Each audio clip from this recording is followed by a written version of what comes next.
We were at the bar, her curse changed everything, now she regrets it. In the city of Lagos, where the streets pulse with endless life and the nights stretch longer than the days, there lived a man named Emeka. He was the kind of man who loved deeply but trusted blindly. His laughter was the type that could fill a room, but behind that loud joy, his heart carried scars no one could see. I remember the first time he met Ada. It was at the Velvet Lounge, a bar that sat quietly along the busy Admiralty Way, where music and soft lights made even the saddest souls find comfort. Ada wasn't like the other women Emeka had known. She had an allure that could make a man forget his principles, a gaze that held promises of both heaven and hell. They talked at night as though they had known each other for years. She was fiery, bold, and unapologetically ambitious. Emeka, with his quiet charm, was drawn to her like a moth to a flame. Their connection was instant, undeniable, and soon they became inseparable. But love is often a double-edged sword.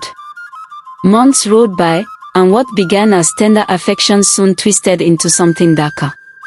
Ada wanted more attention, more commitment, more wealth.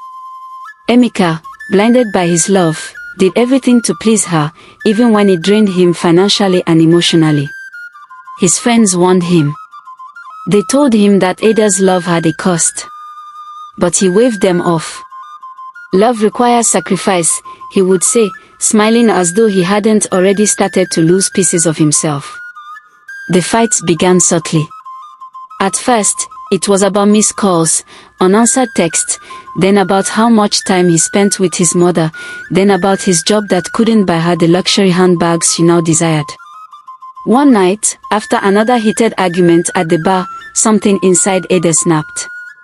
She stood up, her voice slicing through the music and chatter like a razor. "May you never find peace with another woman," she spat, eyes blazing, her words heavy, almost like a sentence passed by a judge. The bar fell silent. Heads turned. Some people chuckled, others whispered. Emeka, shocked and embarrassed, watched as she stormed out into the cold night. He didn't believe in curses.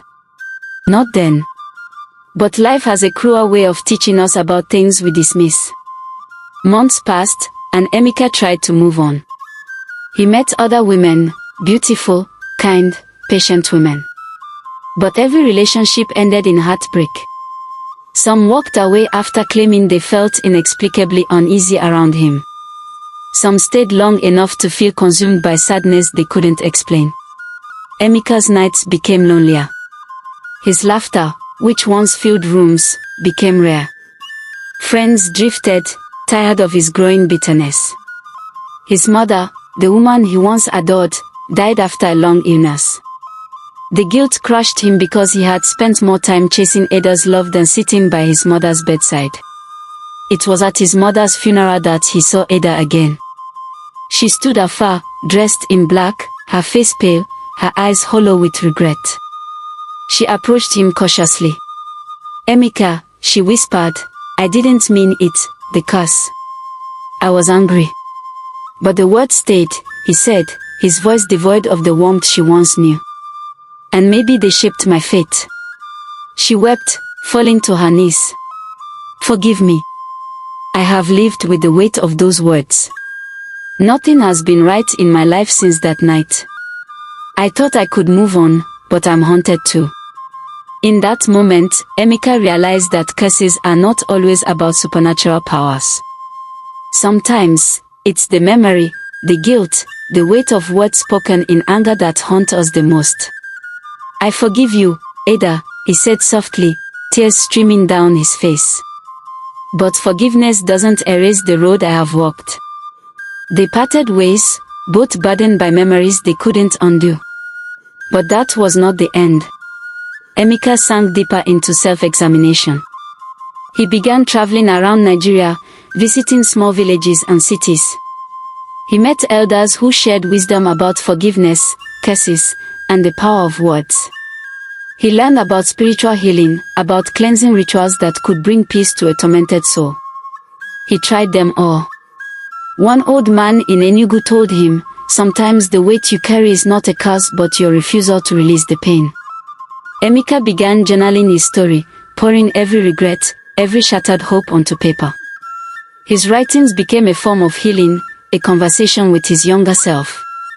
And with every word, he felt lighter. He eventually opened a small counseling center in Lagos, helping others heal from heartbreak and betrayal.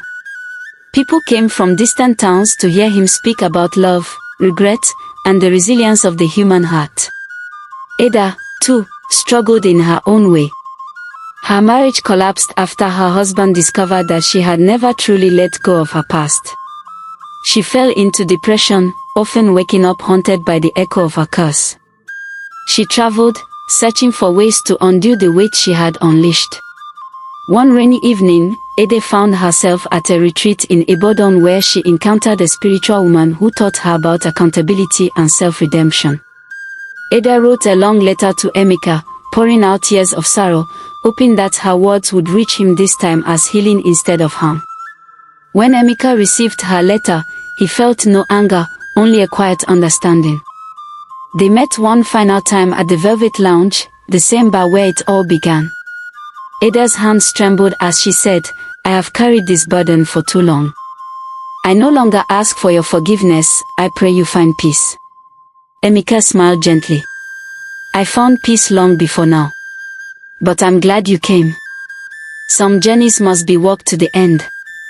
They shared a quiet drink, no bitterness, just two souls who had been through storms and found their own kinds of healing. Years later, Emeka's center became a well-known refuge for broken hearts. His story, his journey of love, betrayal, and forgiveness, became a published book that touched countless lives. His story was a reminder that words can build or destroy, heal or curse. Ada became a counselor too, dedicating her life to helping women navigate emotions and anger before they harm those they love. They never became lovers again, but they became something even rarer, two people bound by a story, each carrying lessons that changed the course of their lives. Some regrets, it seems, live forever. But healing, too, can last just as long. And some lessons come too late, but they still come. If this story touched your heart, don't forget to like, share, and subscribe to Classic Tales TV. Let's continue to journey together through stories that stir the soul. Watch out for the next story.